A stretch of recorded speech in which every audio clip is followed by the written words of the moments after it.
All right, so my name is Jackie Henderson. I'm the choreographer and creator of the dance project you just saw. I help a studio called Mist.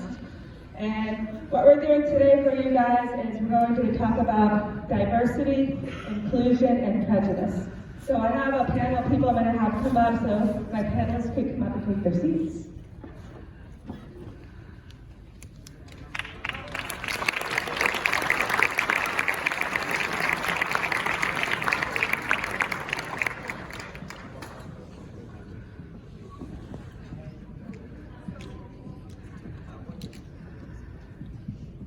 Alright, so this is going to be more like a conversation, so I hope that you guys are not too shy and you'll interact a little bit with me and our panelists. But first of all, I want to know how many people feel like they have prejudice or are prejudiced? Raise your hand. Who said yeah? Anybody say yeah? You know, honestly, I think we all have a little prejudice, even though we don't want to admit it. We have a thing called internal bias. And when we meet somebody, we kind of judge them just by what they look like, what they're wearing, how they talk. We don't even know anything about them, right? We've all done it, so it's not just me or anyone else. Everyone does that because we kind of take somebody in, we read them, all that. So what I want to do today is just check out your prejudice. And you don't have to say anything out loud. I just want you to think to yourself.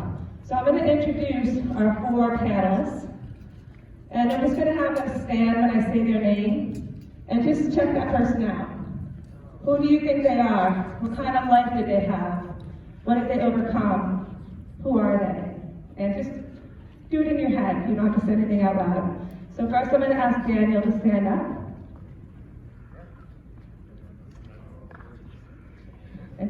And then Elliot.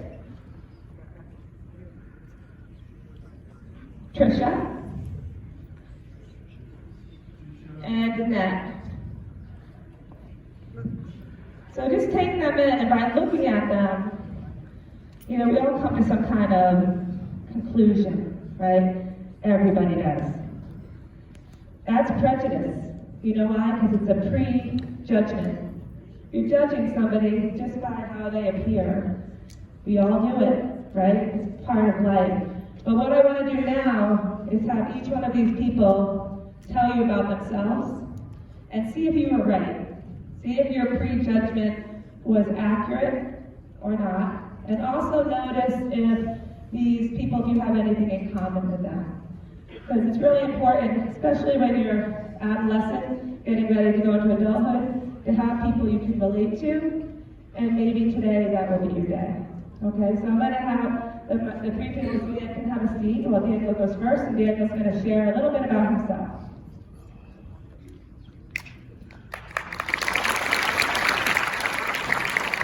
Hello everyone, thank you for being here. My name is Daniel, I'm 20 years old. I'm originally from Colombia, and I moved to the USA about 2 years ago. My background is in design. I love design, that's part of my life. But I also love dancing, and that's why I joined Jackie's group, just to start finding my own dancer. One of the things that I have overcome is that, just by accepting that I'm a dancer. Even if I haven't trained, never, this is my first time actually. But I did it.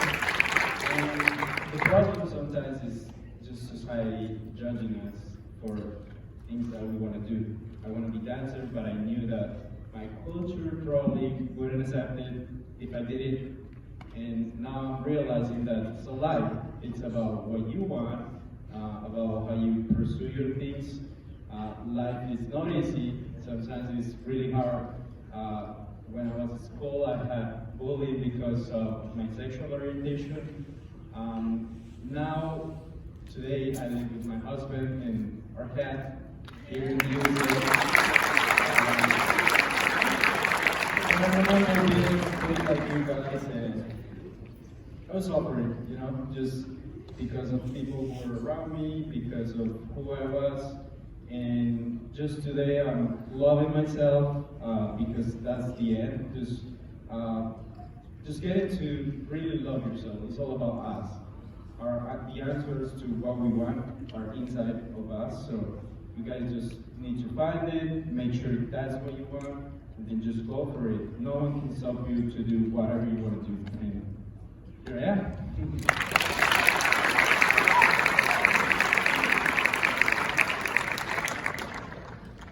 Good morning, good morning. I said good morning, good morning. My name is Elaine Hardy. I'm from Rhode Island. I'm from Providence, Rhode Island. My phone's a little short. I'm sorry. I'm from Providence, Rhode Island. Today, I wish I would have understood just a little bit more the prejudice side of it. I would have came in here in my Yeezys, some sweats, and a hoodie.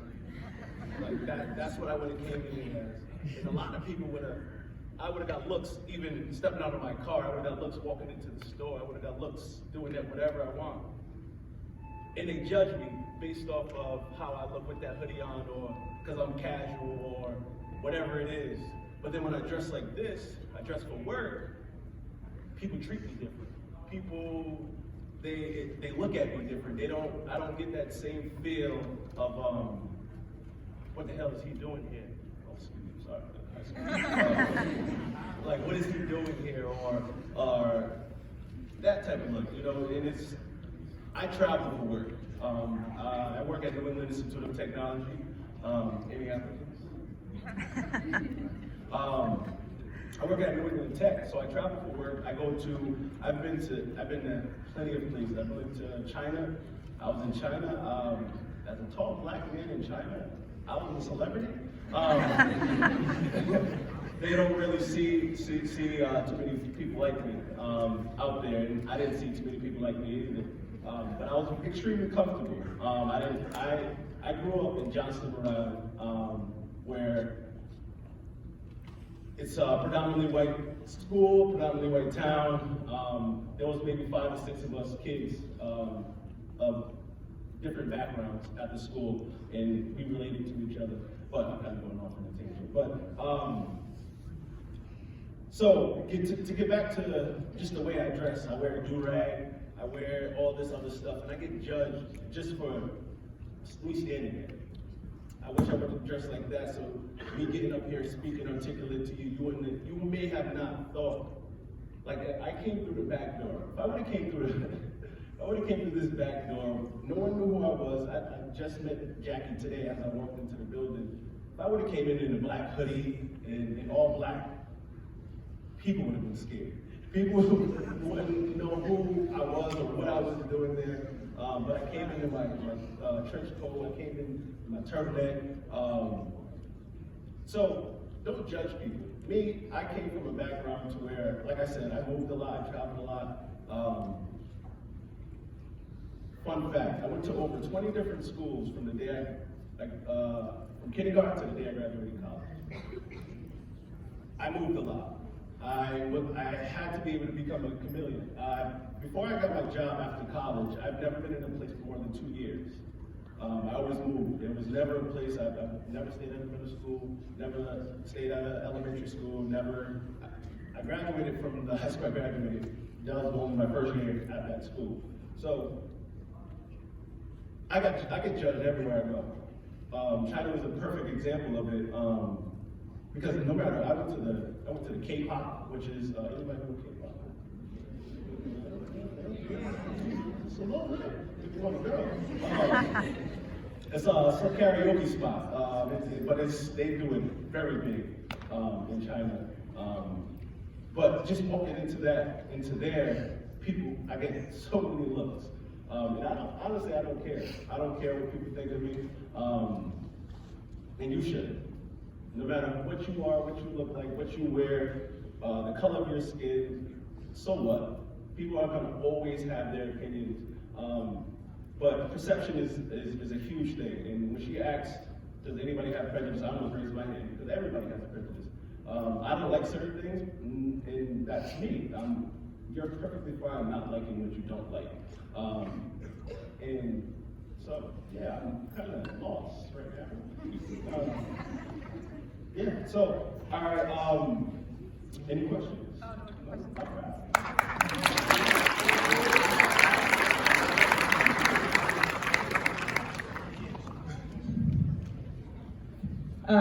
As Jackie said, my name is Trish.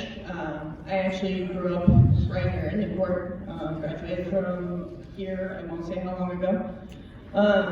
But some of your teachers were my classmates, so I'll tell you that. I saw faces when I stood up. A few of you over there in the corner laughing. I saw you.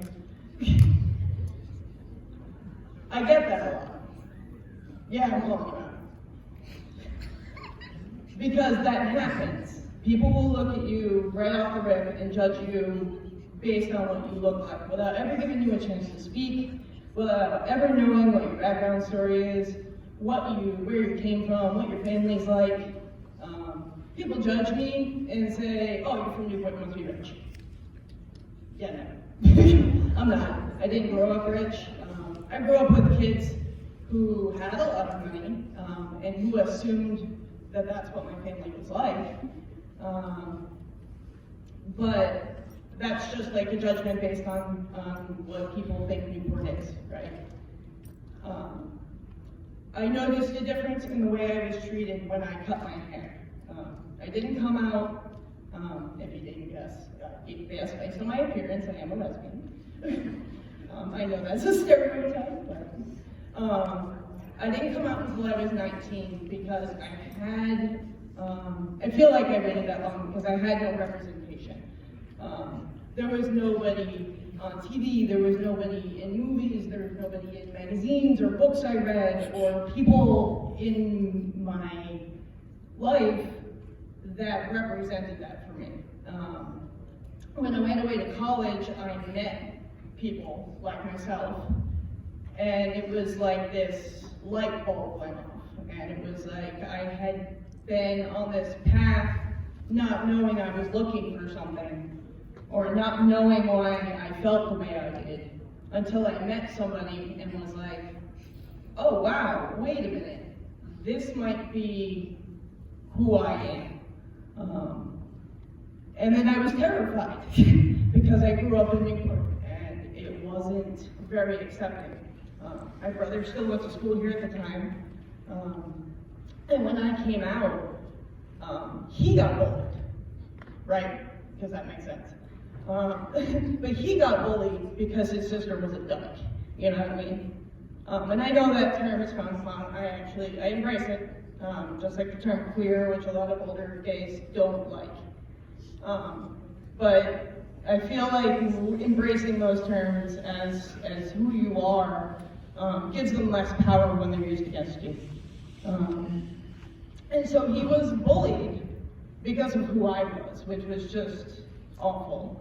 But he stood up for me, and then I was petrified to come back to Newport after I came out. I was in school in Pennsylvania. I didn't want to move home at the end of the year. I was not sure how it was going to go. It went better than I expected, but I was not met with adversity. I get misgendered often, if you don't know what that means. People call me he and sir on a regular basis. I also get young man, which is interesting because I'm 36. And in places where you wouldn't expect it to happen, actually, in the places where they should get it right.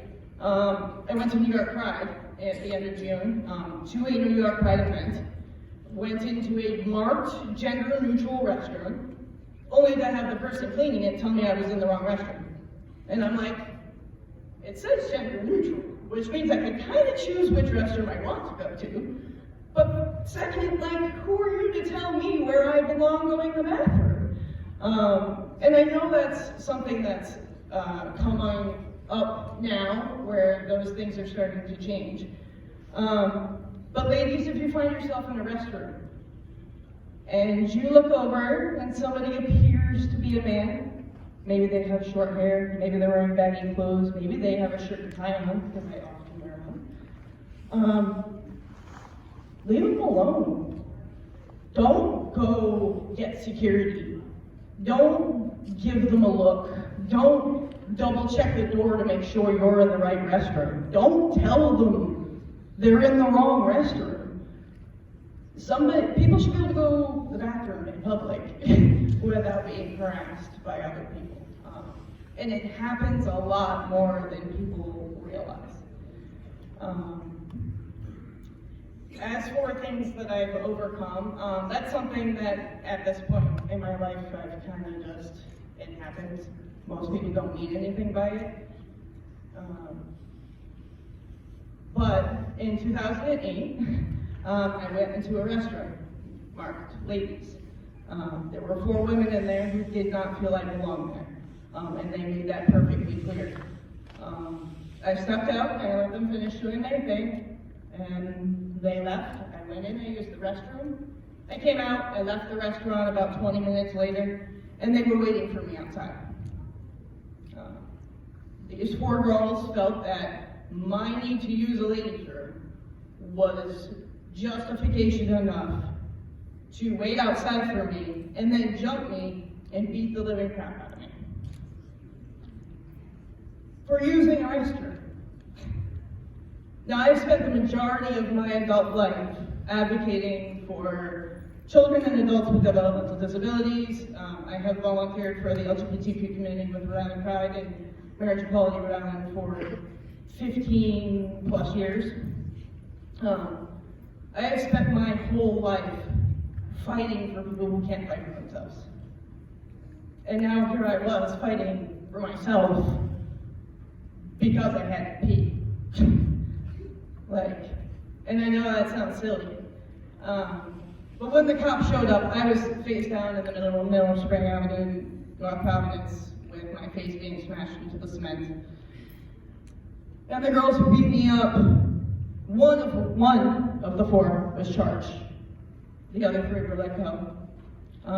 And the one who was charged with disorderly conduct and minor assault. There was no hate crime. There was no trial. There was no follow-up. There was no interview other than right in that moment when I talked to the officer. There was nothing. There was no resources. There was no making sure I was okay after that. I had 2 choices. I could be angry. I could be scared. I could go back to living in the closet. I could grow my hair out. You know, I had different paths I could take. I chose anger. I chose to get angry. I chose to speak up. I chose to live my life even truer than I had already been living it. I chose to get up on the stage in front of everyone.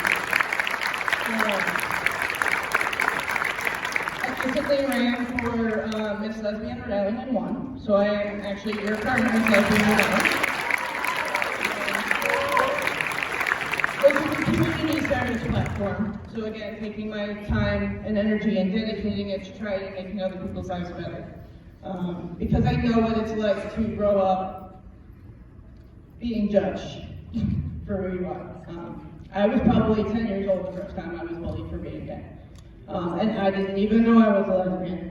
They did. But I came home bawling and crying. But I guess I'm here to say it gets better. I'm happy.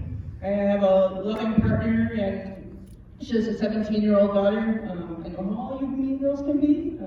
Cut it out.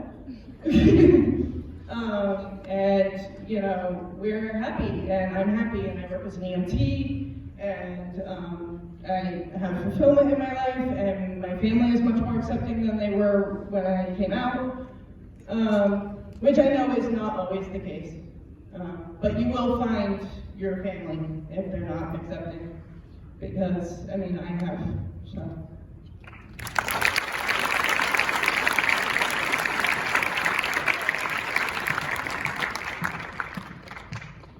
Wait, these are 3 very hard acts to follow.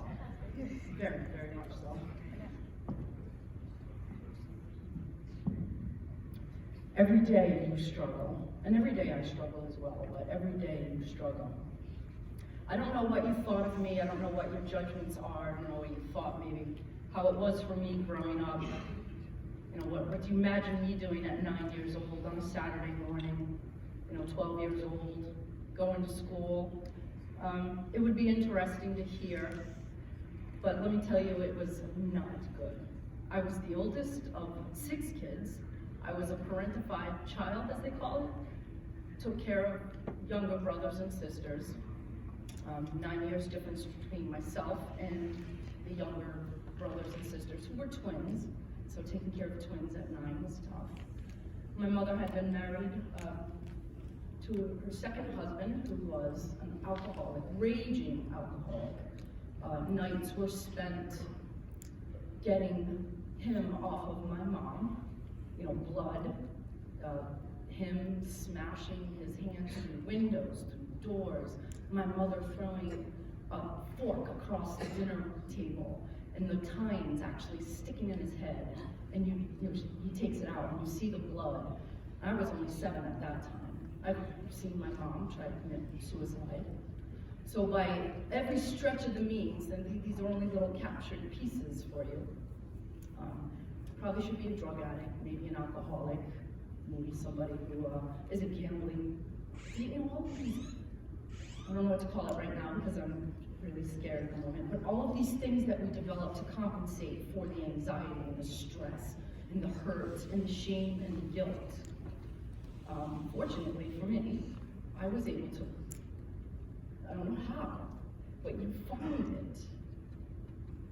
You find it. And you just become strong. If you are determined, you will.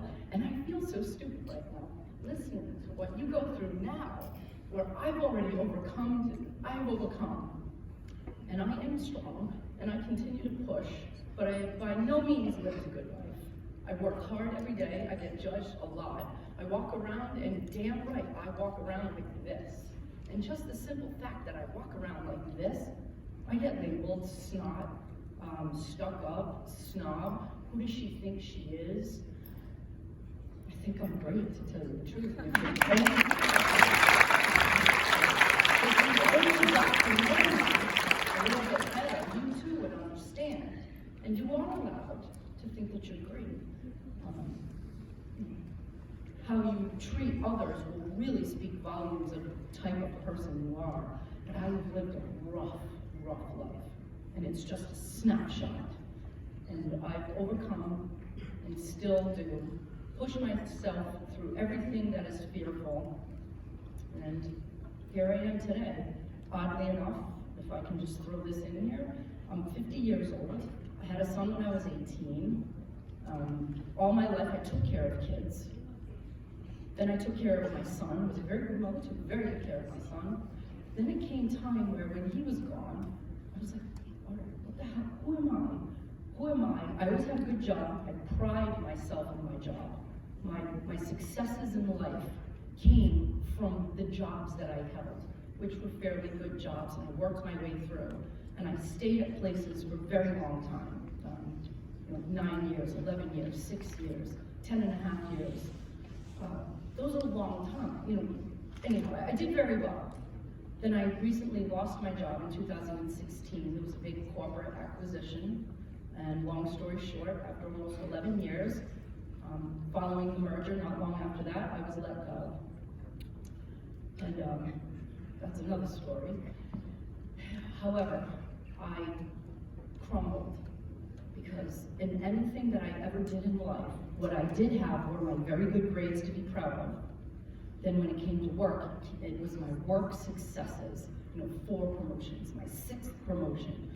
Bought a house when I was 30 as a young mother without a husband. I identified through that. And when I lost my job, I lost me. And it killed me. And I didn't move from my bed for 3.5 weeks. I didn't brush my teeth. I didn't take a shower. I didn't do anything. My best friend was actually coming and dropping off food to where I work, to where I was living, just to make sure that I was eating. And if you could really be mindful of your friends, friends don't ask for help. But if you're a really good friend and a really good person, if you just watch what they're not saying and just go and do. Don't ask them, hey, want to come with me here? Go there. Say, I'm going for a ride on the Ocean Drive, jump in. They don't have to do anything but put their clothes on and go. Don't make them feel like they have to get dressed to go out to dinner. Just be mindful of that if you could. But when I lost my job, I lost myself, and I had to recreate myself. I still don't know what the hell it is I'm doing, but I joined Jackie's studio some time ago. I had a passion for dance. I met a lot of people, a lot of great people, and I've opened up my world as far as things that I could do. Danced with her last year. She did a video. The video led to me being videotaped, and I was so nervous about that, and she put it out in the social media world. And then I learned of an audition for a play, and then I just got this big idea that I'm turning 50 this year, in 2019. I'm gonna do something big. And I went and I auditioned at Newport Playhouse, and I went, damn thing. And I'm on stage, and I literally was shaking. My boyfriend was there, and he kept going with this. He was trying to calm me. I was doing this. Point is, I pushed through it, and I was given a role, and I was in a play. And then someone came to saw me in the play. He was a director, and he had me come do a play for him, and I did another play, and that ended in November. And then I went on another audition in Pawtucket for another play, and I got a role in that play, and I'm in a social media commercial now for Narragansett Beer that will be dropping soon, and I'm doing all these things that people who like to keep me down, especially family, especially those closest to you, the ones who you never think, even your mother. Who do you think you are? Your own mother. Yeah, just hold yourself high, and you will do anything you want to do, because I'm doing it right now. And that's about it.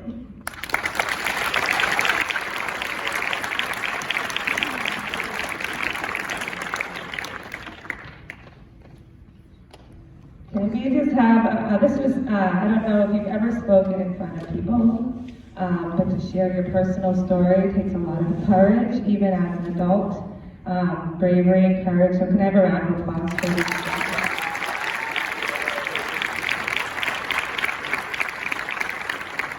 So let's go back and revisit where we started, the prejudice at the beginning and your prejudgment of each one of these people.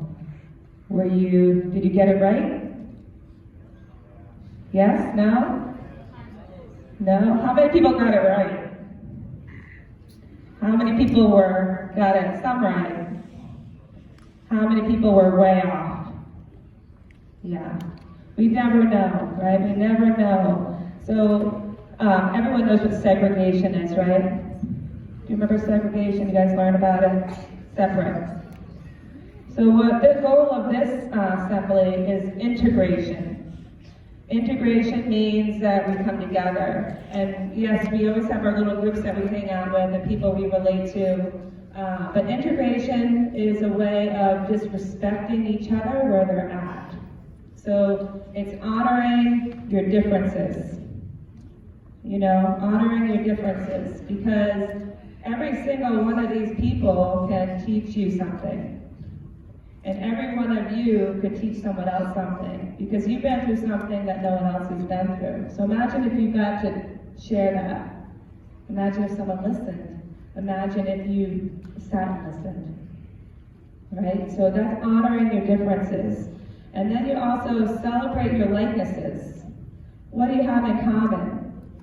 You know, how many people grew up in abusive homes? You don't have to raise your hand if you don't want.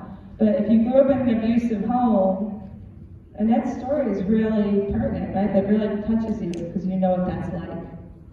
So now, even though you may be a different skin color, you may come from a different background, all of a sudden this person could be one of your friends. You know? And that's really important. We count people out just by how they look. I would have loved to have seen Elliot in his hoodie walking in, you know?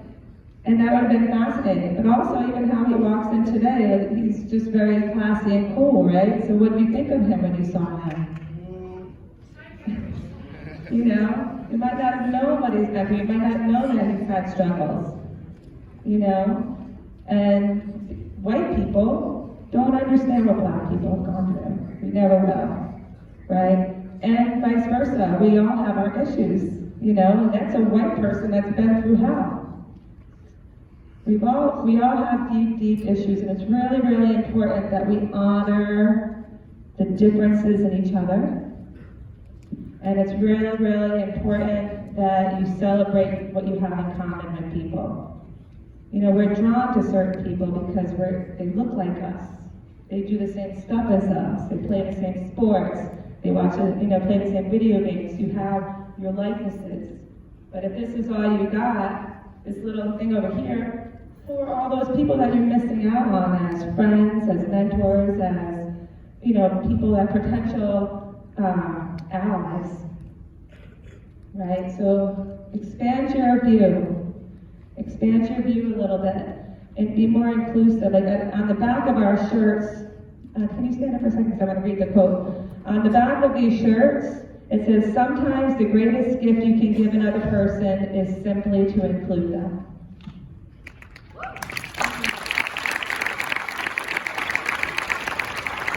And that's really important. So I hope that you'll take this to heart and really, start to change who you are and change how you view people. We have I think we have 5 minutes.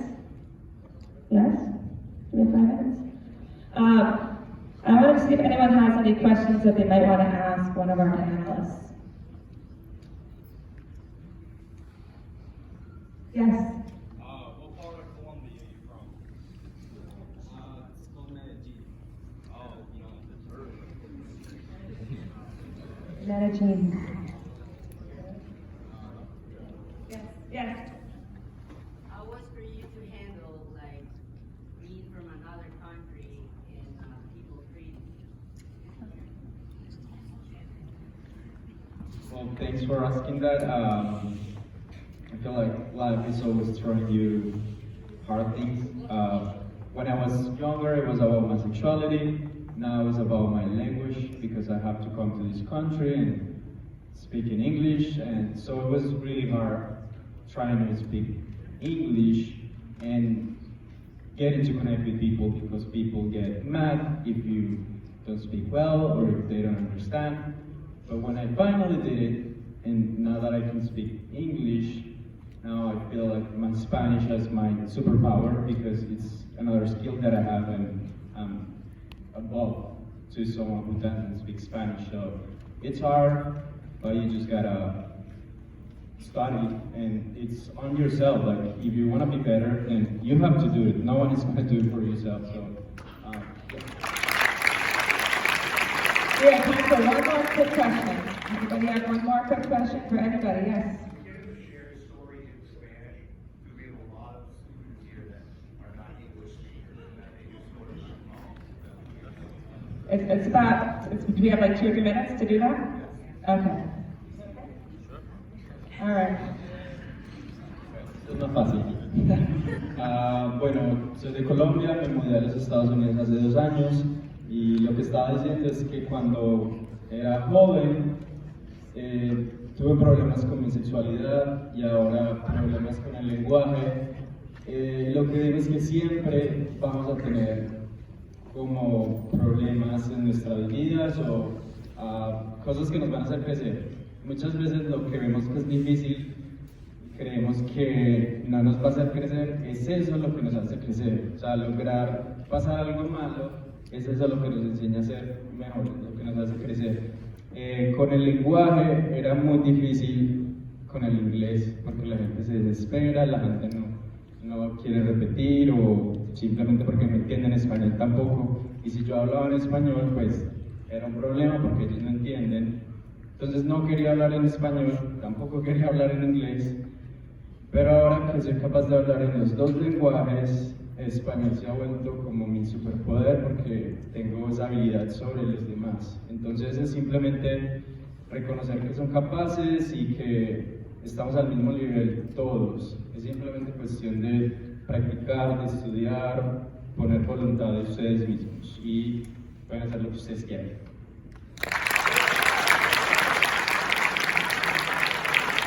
Thank you. Once again, another round of applause for our panel. I just want to say, all of you have been wonderful audience and very, very respectful, so give yourselves a hand for being awesome today. I also want to say, so today on stage, our dancers were between the ages of 15 and 60 years old, so anybody can dance, and Miss Gardulo is starting a dance club, so if you're interested in dancing, you can talk with her, and for the rest of the day and the rest of your life, just be kind. Thank you.